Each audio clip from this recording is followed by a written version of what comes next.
All righty, welcome back, folks. We full house again. We've been doing good with the attendance, boys. Gentlemen, how are we doing today? Feeling good. It's March 3rd, 2025.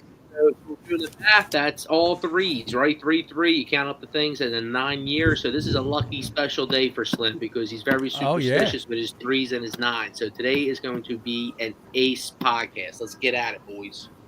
Let's get at it. And some would say March is the best sports month. Baseball starts, March Madness. I might be on that train. Okay, I'm there. I can get there. But anyway, welcome back, everybody.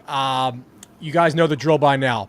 Please, if you're here, smash that like button, smash the subscribe button. You hear this on every podcast, on every show. We got to say to remind you, we have Twitter, we have Instagram, we now have TikTok. We got it all. So it's funny. They say feedback is a gift, right? I'm sure you've heard this.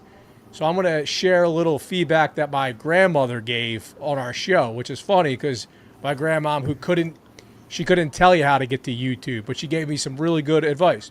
She said to me that we need to do a better job at explaining some of the other things she do, and she's right. So what she meant is, guys, if you don't know, and if you might just be watching our show from YouTube, but we do other things on Instagram, on like TikTok, like I said earlier. Check out Bones Knows with some of the trivia. If you're a trivia person, check that out. We do a lot of trivia with Bones. If you like the kind of more lighthearted, fun skits, check out some of Slim in the Kitchen stuff. You can find that in our shorts. You can find that in Instagram. So we're kind of building a little Phillies community, and we have a little something for everybody. So I wanted to kind of give that a shout out because she's right. We haven't really talked about the other stuff that we do that much on the show. So I kind of wanted to bring that together. All right. Enough of that. Let's get to business here. And I'm going to start off with a little trivia question. Speaking of Bones Knows. Gentlemen, what is Mardi Gras translate to in English? I'm a sports enthusiast. I don't know that answer, so. I knew you guys weren't going to know this. Give me a second. Let me think. Because it has something to do with... What does Mardi Gras translate to in English? Mardi Gras I knew you guys weren't going to know this. It means... Fat Tuesday. You're expired. Mardi Gras translates to... That's what 12 years of Catholic school education gets you right there. Speaking of Fat Tuesday... Wait, it is Fat Tuesday? It's Fat Tuesday. Oh, wow. That's what Mardi Gras translates into. So, and you shouldn't be surprised there, right? So speaking of Fat Tuesday, right, we're going to be doing a dessert draft. We love doing our drafts here.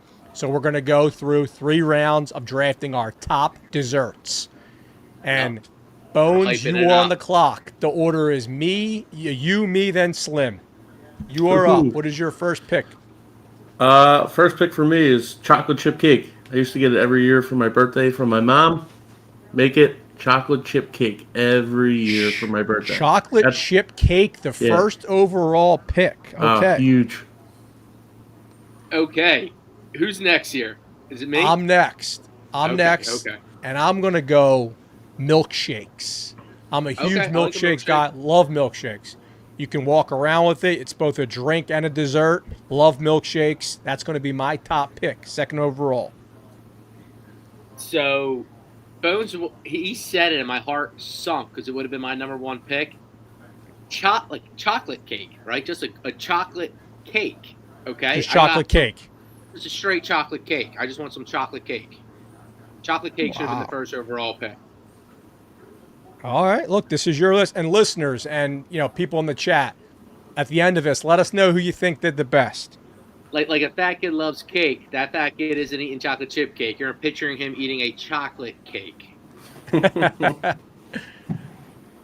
Bones, go ahead. Mint chocolate chip ice cream, just like our buddy Dave Dombrowski down there in Clearwater. Oh yeah, let's spend a little time on that. So one of our subscribers and loyal followers ran into Dave Dombrowski down in Clearwater, and it turns out Dombrowski is a mint chocolate chip guy, ice cream guy. It's a little bit of inside information. All right, so you're going mint chocolate chip ice cream. Very nice. I'm going to go cinnamon buns. Ooh. Cinnamon buns. Simple. Nope. All right, I'm going to take it. You can get all mine this summer. You can always get at a good party. And I'm talking about dirt. You got to have the dirt pudding. So dirt pudding is my number 2 pick. I got the chocolate cake, and I'm getting a little side of dirt. That's a good one. For me, the last one, brownies. Brownies are awesome. Yeah, they're the best. Especially like the cosmic brownies, you know? You like the cosmic brownies better than a homemade one? No. Yeah, absolutely not, right? But they're I eat them a few times a week, unfortunately. I'll tell you what, I thought I had the best list, and now I know I have the best list because you guys let chocolate chip cookies fall all the way to me right here. I'm going to go the classic chocolate chip cookie with my last pick. Chips Ahoy? Yeah, I mean, I like the homemade ones. Okay. And for my last pick, I'm going to keep it trendy, and I'm going to have to go at Slim's Tiramisu. So I got the chocolate pudding. Nobody has chocolate pudding. I got the chocolate cake, I got the dirt, and I'm going to do my own tiramisu. Very nice. Okay, this is a nice little diverse list. We'll put a graphic up on our socials, and you guys can vote on who did the best. We got some chat activity. Willie D giving some love for Choco Tacos, and we got Karen and L saying another vote for chocolate cake. So Bone, she's a chocolate. No, that's you. Yeah. Yeah, chocolate cake. Awesome. I didn't go with any brands, so there was a few places that make absolutely great desserts, but I'm not mentioning no brands, so that's why the Choco Taco did not make it. No, all love for that.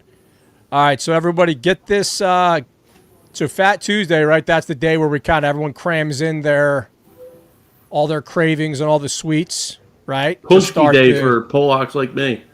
Yes. So make sure that you are getting all that in before you do some fasting. All right, boys, let's talk some ball.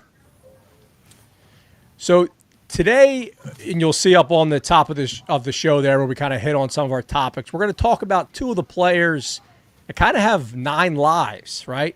So if you look back two months ago, I think we all thought Alec Bohm was done, right? He was gone. He was a dead man. He was getting traded, this, that, and the other thing. Now fast forward to March 3rd, 2025. He's coming off a 2-homer game in spring, and it's looking like he's going to be batting cleanup for us. So, Bones, give me your temperature check on Bohm. I'm riding it, man. He started off hot last year. They said he bounced back, matured, stuff like that, and he's started off in the spring. What's he hitting, like 600 or something? I think the stat is. I don't think it's quite that high, but he's doing well.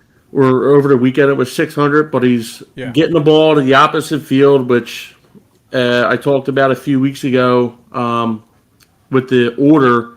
If he, say he bats third or cleanup, he can. If them guys are on base, he can drive them in because he's good in the into the gaps, especially in the right center. With the what do you have? 47 doubles or something last year. It might have been more, but I think that's 46, 47. Yep. Be on pace to do that again if he continues. So that's always a good sign. Hopefully, he just keeps it up in the second half, unlike last year. Right. So I'm all board. He's hot. I'm all on it too. I'm with Bones. I think, like I said, he has going to have a chance to have monster RBI numbers. I think maybe this year you might see people who don't know ball probably keep busting on his power numbers, right? His home run numbers at least. But with that being said, let's go back to what Dombrowski was saying. Dombrowski was saying, Bohm. Dombrowski was saying this as well as Thompson. We contacted Bohm, and we're like, yo, Bohm, the reason you're in all these discussions is because you're a great player. Like, you're right. wanted. We think you're great. We're not trading you for just anything. We think you're great. I sat here, and I'm going to apologize, okay? And I said, I think Dombrowski might be trying to big brain us and trade Bohm at the deadline. I think that's nonsense. I think you're out on that. Absolutely. I think if we win the World Series this year, it's going to be on the back of a player like Bohm. Right. Now, so I'm glad you mentioned the people that don't know ball, because I feel like the low IQ fan thing is going to be to jump down Bohm's throat right away this year. So I'm hoping that we see a nice, consistent, first couple months, he's doing exactly what you're saying, knocking the runs in. Maybe we get an uptick in power, because the radio waves are going to be filled with just, get rid of them, trade them, this, that, and the other thing. So it's nice to see that him coming up here, hitting something out of the yard early on, because it's going to be all year long. And we got some chat activity here saying Bohm going to have a career year from Channel Man. Shout out to Channel Man. Yeah, man, I think that we're in tune for that. He's right at that age, right? He's 28, 29. I think everything's pointing that direction. Slim, what were you going to say? I think all year here at the Red Corner, what we're going to be doing, right, is building how we see the game, right? And it's going to be fun to compare that to the local narratives that's going on. So I think there's going to be a lot of times, I think we're going to be contrasting what the media is saying and then what we're coming here and talking about, because, again, what's popular and what gets buzzy might not be what we're talking about here at the Red Corner, especially let's talk about some of the group messages we've had in the last 2 years. I don't think some of these takes when it comes to Nick Castellanos or Jake Cave or some of these more your takes. Well, that should have happened. But I'm saying, I don't think some of these heated discussions you're going to get at the Red Corner. You're not going to get it on the radio. 100%. And then just a simple example, right? A lot of the hot takey radio headlines, let's just be honest, those guys aren't watching the games. If there's one thing that we could promise you that the Red Corner does, we're watching every game. And my wife hates it, but I'm watching every game. So we're dialed in. A simple example, right? A box score watcher might see a guy went 0 for 3, didn't watch the game, doesn't realize that guy hit the ball hard 3 times and got robbed, right? He's saying that he had a horrible game, yet that he was all over the pitchers all night, right? Simple example like that, where watching the games makes a difference, especially with baseball. Yeah, and that we'll hit on it later when we talk about Taijuan Walker, because you look at his box score the other day. Oh, he gave up a home run, but we'll get into that in a little bit. We will. But I want to go back on the Bohm thing with the homers. He definitely still needs to get his home runs up for this year, though. He can't sit it in the teens with home runs. He's got to get to like 20, 25. 25 would be awesome for him, especially. Yeah, that's a lot. It's a big jump, but definitely somewhere in the 20s. Capable. I think he could get that for sure. If Bohm had 25 homers, I would not be surprised. But I don't want him to hurt his production by going for that. Like, say if he does get hot, I don't want him to just keep on doing what he's doing and then let it come to him. Don't just try to force to do that. Like somebody in his ear, like, yeah, you need your numbers up. I'd like to see them up, but if it's going to cost you, I don't want to see that. You know what I mean? Like Chris was saying. No, I know exactly what you're saying. And like I said, I think Bohm, they're coming in with that mentality of they're not going to try to win the game every at bat. So who knows? I'm not sure where his home run numbers are going to fall. Absolutely, I want to see them higher. But I do think every single game, this team's going to be into every game. Into every pitch, and they're going to be just trying to move that lineup along, which I think it's going to be most of the time beneficiary to Bohm. I think he's going to be the guy up there with the people on base. And every time you hear an announcer say this player is best when he's hitting the ball to the opposite field and the gaps, they're on. Well, Bohm's already doing that. We're a week and a half into spring training. These games. 100%. It's just funny because this team overall has a pretty high approval rating from a fan base standpoint, right? Like the main guys, and we'll be hitting on these themes all year long, are Castellanos and Bohm, right? And for different reasons, right? Castellanos is a streakier guy.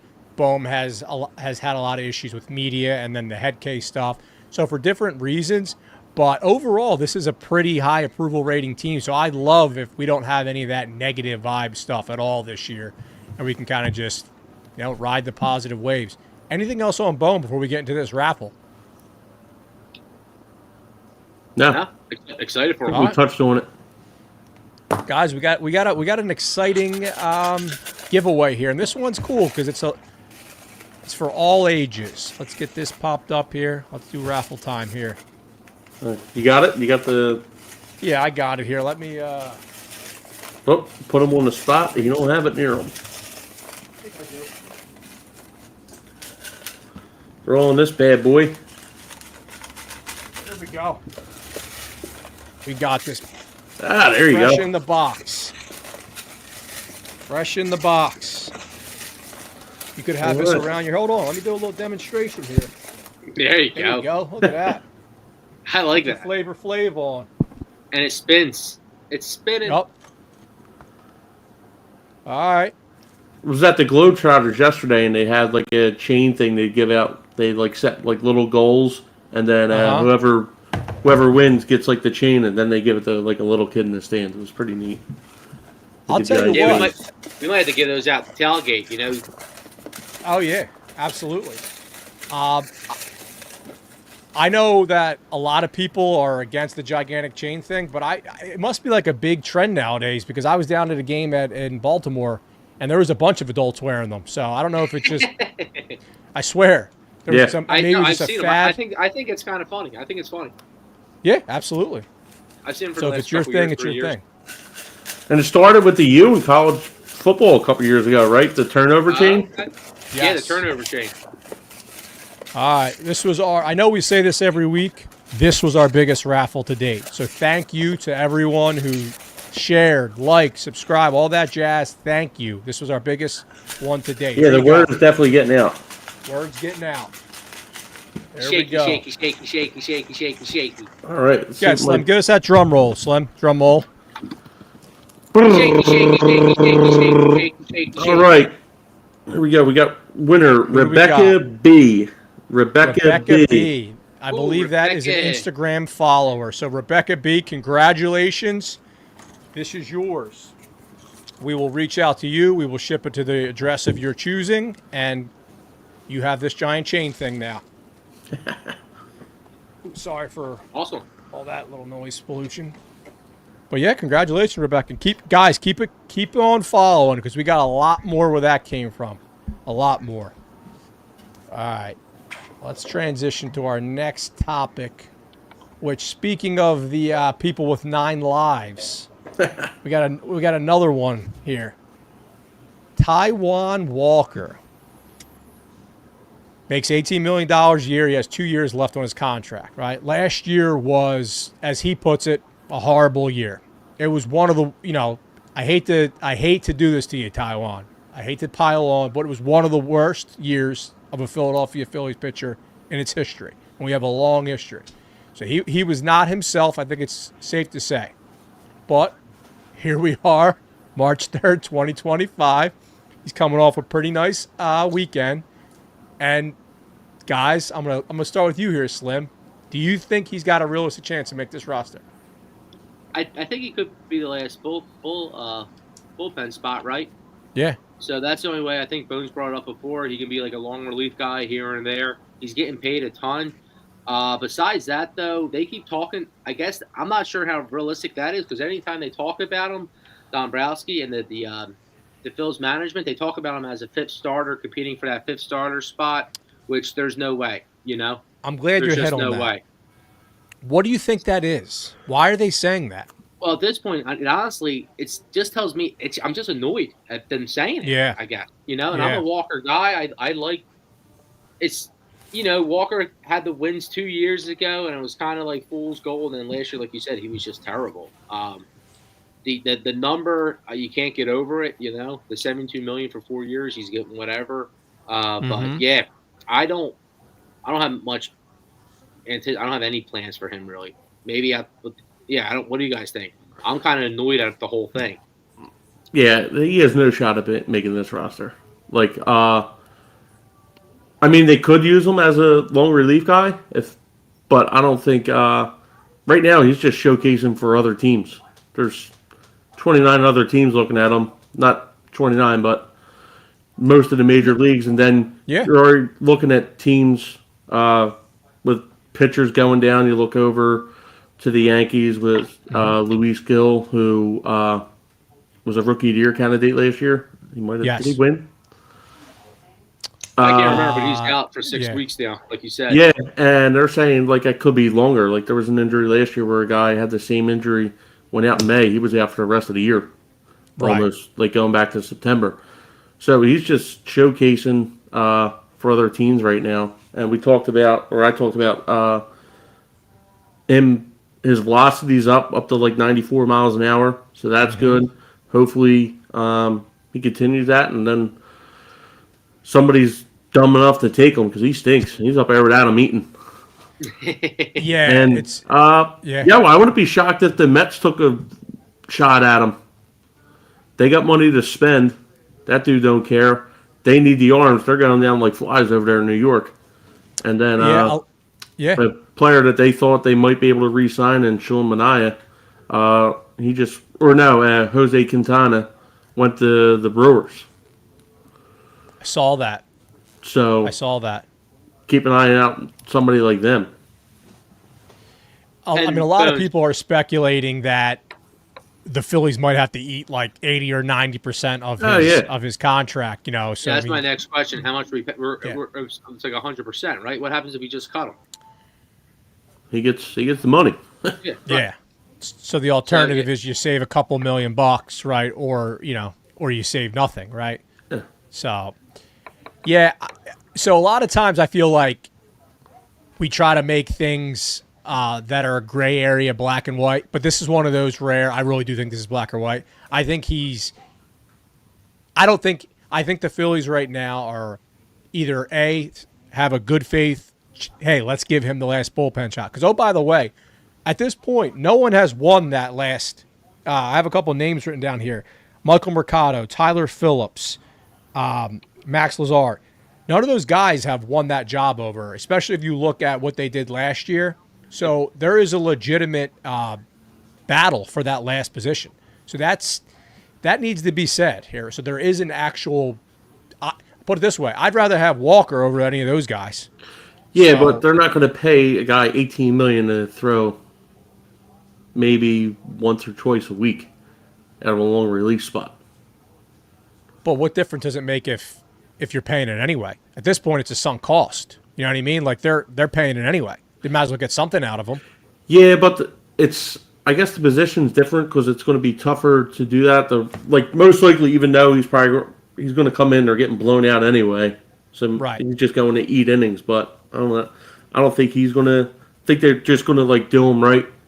Probably make him. He wants to be a starter. Let him go be a starter somewhere if they can do it. Make it happen. But right now, he's their product, and Dombrowski's the salesman. So he's going to say, "Oh yeah, he's going for this fifth starter role. He's looking great. He's going to do whatever he can to build his value up, even though it's not going to." Absolutely. And by the way, I'm not sitting here saying I'd put Taijuan Walker into high leverage situations. I'm just saying if there's an open bullpen spot and these are the guys I got to choose from, right? Like if this is literally the situation that we're going to be in, obviously not considering the fact we could go grab another guy, then he's the more capable player. That's all I'm saying. But I do not think he will be on the team. I think the last couple of years combined with his bad attitude, tweeting stuff, and the prior year, I just think it's time for him to move on to a new scene for him. Anything else on Walker? No, I think the Mets thing would be interesting. I think anytime a pitcher comes up, we're going to be mentioning the Mets due to their coaching staff and their what they believe is their ability to get the best out of any kind of arms. So it's going to be fun all year anytime somebody pops up. So hopefully the Mets don't get him. Hopefully the Mets don't get him. Hopefully the Mets don't get him. But I think that's going to be all summer. No, 100%. So speaking of pitchers, let's talk about our starting pitchers here, right? Because that's been some positive news, right? So I have this written down right here. So through the first week of spring training, the Phillies starters, which, total has been 10 innings, have only let up one run and had 16 Ks. And that's all 4 starters, not including Ranger Suarez, who has not yet made his first start. They're expecting this week, right? I think tomorrow versus the Yanks. So, guys, how are we feeling about the starting rotation? Because so far, they look pretty damn good. I think they're going to be excellent. I think we have 2 when we talk about Cy Young potential, obviously we talk about one of the heavy favorites with Zach Wheeler. We know what we're going to get with him. But as we've heard before with the Cy Young, the last how many winners, Bones, have been 4+, have been values of over $1,000 or more. So yeah, we're going like 5-6 years, maybe longer. Oh, what was that stat, Bones? And we're looking at 2 guys potentially that have great stuff. Luzardo, who's probably like, who knows, he's probably around the plus 5,000 range. And Christopher Sanchez, who I'm sure his number has came down since last week. But talking about a guy who's increasing his velocity, that's like, is that fake news, the increased velocity in the spring training? Because the Phillies have like 3 guys who have increased their velocity. Well, I think there's a couple things you can look at that. When a pitcher like Sanchez, for example, knows he's only going to throw 2 innings, he's going to be giving it a little bit more cheese on the pitches. But a guy like Walker, I think that's legit, right? Because he was not touching 90. He was hurt last year. Yeah. So I'm looking forward to seeing this rotation, especially the back end. When you talk about probably looking maybe Nola as the 3 and the starters, they little projection, and Luzardo was looking good, and he's really apparently got a new pitch. It's like he's already got a slider, but it's more of like a sinkerish type. Yep. Now this one that he's been toying with is more like a sweeper style slider. So he's added that to the repertoire in the off season. So this is, as long as he stays healthy, he had the back issues. This rotation, and then you got Painter coming up in May. So it's going to be looking pretty good. It's going to be looking pretty good. And, we here at the Red Quarter, we try to live in the moment as much as we can. I hate to play the look ahead game, but we're going to do it. So, does this rotation realistically have the chance to be the best since 2011? Obviously, that year being the 4 aces. And it's funny, I was, when I was preparing for the show, I was going to try to make a case and say, hey, could they even be better? And then I want to just remind you of what they did that year. It is absolutely ridiculous. Let me just read off these. So first of all, 4 aces, right? Halladay, Lee, and Hamels all gave you over 200 innings. All 3 of those guys were top 5 in Cy Young that year. Let me read off their 3 ERAs. Halladay, 2.35 ERA. Cliff Lee, 2.40 ERA. Again, this is for the season, folks. Hamels, 2.79 ERA. Now let's talk about our 4th and our 5th pitcher. 4th was Roy Oswalt, another ridiculous guy, who, by the way, he had an off year for him. He had a 3.69 ERA. And then Vance Worley, who, I got to be honest, I didn't realize he had as many starts as he had that year. I thought him and Kendrick were more of a split. Worley had over 20 starts that year, and he had a 3.01 ERA. Yeah, he came up in like June. Come up in like June, yeah. I got a picture with him at Dave & Buster's. Did you? Yes. Yeah, that's cool. That year was absolutely ridiculous. I don't think we'll ever see. That's got to be one of the best years. That goes up with like the Braves '90s guys. I mean, so I think it's unfair to even try to pin them against that. But yeah, because like let's just have some fun.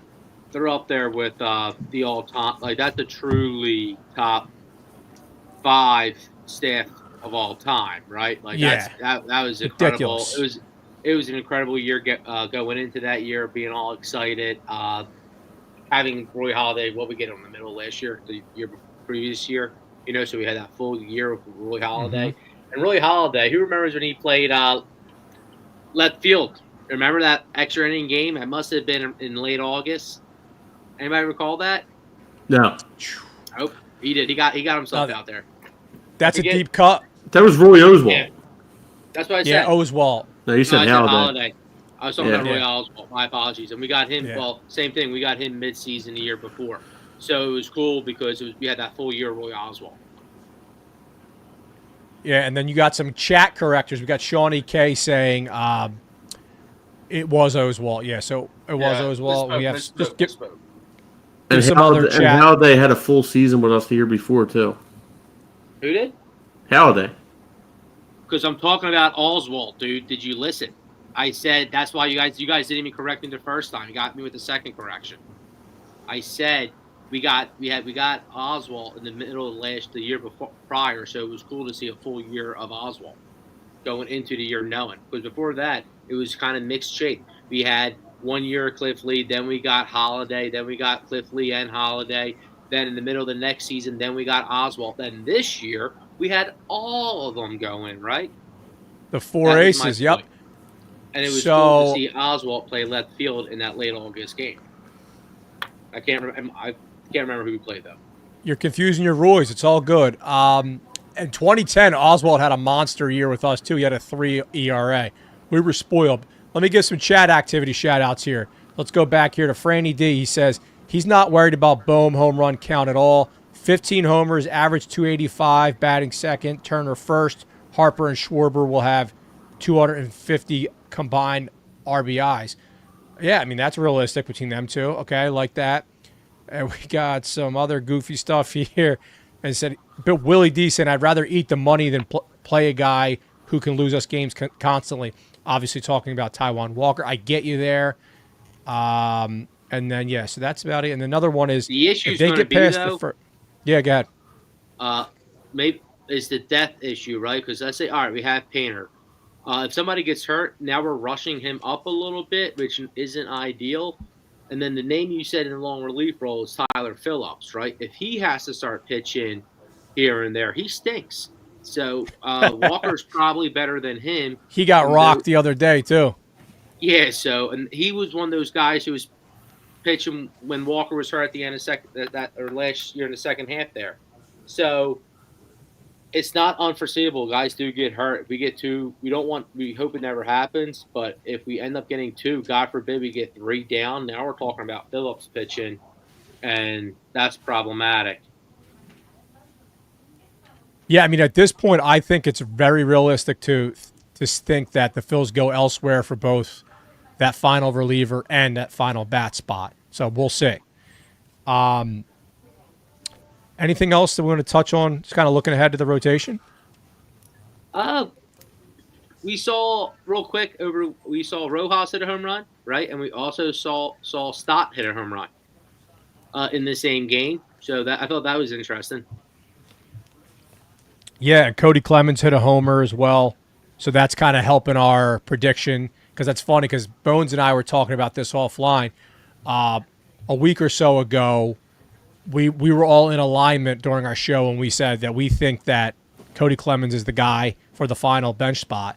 And a lot of more insider type journalists for the Phils are in disagreement with that. They're more in the Cody's going to get traded. They're pretty sure that he's going to get traded. He's a left-handed bat with no options left. So we'll be sure to kind of keep an eye on that and pound our chest a little bit if we're right. So Cody, keep hitting those homers and making us look smart on that. So, yeah, Cody hit a homer. He's had 3 RBI so far in spring. Guys, I want to just do a couple quick hitters here. And I wanted to talk about this guy, Gabriel Rincones Jr. I feel like it would be disrespectful if we had it. The chat's kind of talking about him right now, so I feel like we got to give him some love. So who is this guy? I got some quick notes here. So Rincones Jr. was the 3rd-round pick from the Phils back in 2022 out of FAU down in Florida, so not too far from spring training. He's a corner outfielder, big dude, 6'3", 225, and if you look at him, he looks even bigger than that. Kind of the rap on him, he's not a great defender.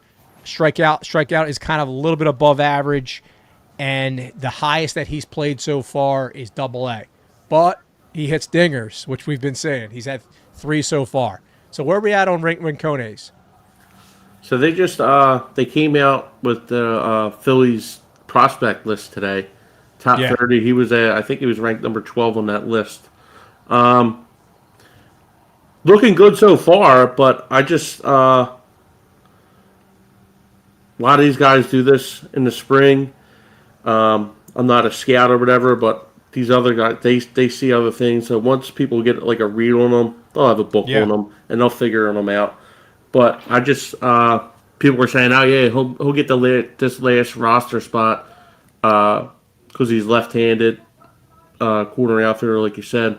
I just don't see it happen because of anytime you see these rookies that say that, they're going to come up, and then you got the team, like the management, no, we're going to stash him away so his service time doesn't start up until this date. So this is like something they'll ride out whoever, maybe if it's Cody Clemens, give it like a month, and then if it's nothing's working, he's down in the minors hitting the ball, still bring him up. Service time doesn't start till we're talking May, gives him another year under Phillies control, stuff like that. There's a bunch of stuff that he won't even sniff the roster for opening day.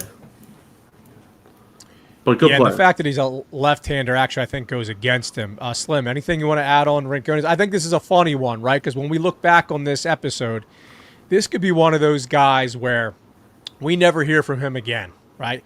We might never, or it'd be cool if he actually turns in to be a player, and we kind of look back on talking about his first, experience with the team. 3 homers through 1 week is great. Yeah, I'm just wondering, like you said, if let's say he is the real deal. I'm going to get not the real deal. Let's say he's a contributing style kind of player. If you think he's going to be something, why would you bring him up if he's not going to be getting everyday at bats, right? So that becomes the other argument. Great point. That's the only thing I would really. That's the only thing I would really even say. And then the second thing may be, all right, let's see him do it more, right? So we're seeing.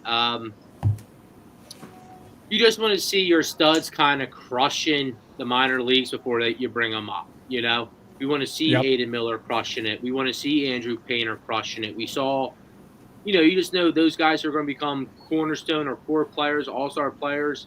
They perform well, They're going to be productive at all levels. So let's see that first, and then you can have a little bit more confidence when you do bring him up that he's pro baseball ready or MLB ready. Yeah, that swing looks pretty sweet, though. He looks awesome. I'm ready to buy in. Yeah. We all want someone to be. But I think what you see with him, I think Kepler has a chance to be to shock some people this season coming up. That would be awesome. Yeah, I'm excited for Kepler. I really am. So Bones, you alluded to this earlier, kind of those springs where you see people go off and hit a ton of homers. Let's play a little game here. You guys each get a guess, and you go back and forth, right? You might get it in one, you might not. So, back in 2016, I'm listening. My start is terrible. So, are you good, Slim? Yeah. Because you're going to want to hear this. I'm listening. Are you listening? Okay. So, back in 2016, this Phillies player hit 9 homers during spring training. Slim, I'll let you go first. 2016? That's correct. And he had 9 homers in spring training. I'll let Chris go first. I think I got the answer. All right. Derek Hall. Okay, that's a good guess, but that's not correct. Reese Hoskins' other Bass brother, Dylan Cousins. No, that's another. Yo, kudos to you guys, though. Those are two on-brand, nice, sharp guesses, but they're both incorrect. It's not that deep of a cut here. Name. So go ahead. Did he scratch the big league surface at all with the Phillies? Oh yeah. Really? Mm-hmm. I wouldn't ask it if it was that crazy. Yeah. You're up, Slim. Who you got? It's a tough one. I have no idea. I don't have any guesses. That's fine. Yeah, I have no more guesses. Tommy Joseph. No. Michael Franco. Oh my gosh. I remember that happening. Yeah. By the way, full disclosure, I would not have gotten that right. But when I read about it, I remember him just hitting a home run. What it seemed like every single day. I remember that spring. It was ridiculous. Wow, that seems so long ago. I was thinking he was playing like way before that. He wasn't even on my radar. Yeah. No, that was a tough question. 2016 threw me off. That was like I wasn't really. Those are some dark years. Yeah, oh, yeah, man. You don't know who was on. Pre-Harper. Anything else, boys? Any other quick hitters you want to talk about before we go? No, I'm excited to see what. I'm monitoring the closer role, right? What's going to be happening with the back end of the bullpen? We saw Strom, who was excellent last year, give up a homer. Probably doesn't mean nothing, but it's just little things here and there that I noticed. Jose Alvarado's pumping out gas. A couple 101s in there. Yeah, he's it looks like the shape we're saying he was in best shape so far and showing it. So, and the he's winning the battle. We're giving Romano one good start, one bad start, right? Or one good outing, one bad outing. Correct. Yeah, cool. So we'll keep monitoring that. All right, guys, we want to tease a quick little special we're going to be doing in the next week or so. So we're going to do an entire it's actually going to be a pre-recorded episode where we dive deeply into the NL East. We'll do an entire NL East preview where we'll, talk a little bit more about kind of the, the key players to look at, and then who we think the standings and the odds and all that stuff. So be on the lookout for our NL East preview episode. That's going to be a fun one. Guys, thank you as always. Keep following, and we will see you next week. Oh, yeah. No, do it. Hit us. We got this right here? Yeah, this day in Phillies history. Yeah, I'm sorry. That was very disrespectful of me. This day, Phillies history, the Phillies opened up Bright House Field, in which they are currently in. I believe it was in 2004, same year as Citizens Bank Park. And also, it is Chris's favorite player's birthday today, Nikki C. Oh, wow. Happy birthday, Nikki C. Nicholas Castellanos. Enjoy it. All right, guys. We did a tight 43 today. Hope you had a dope birthday, bro. Chocolate chip cake. Yes. And this will be the last time Lynn's moving around on a podcast, I promise. The people love it. The people love it. Good night, and we will see you all next week. Thank you for tuning in.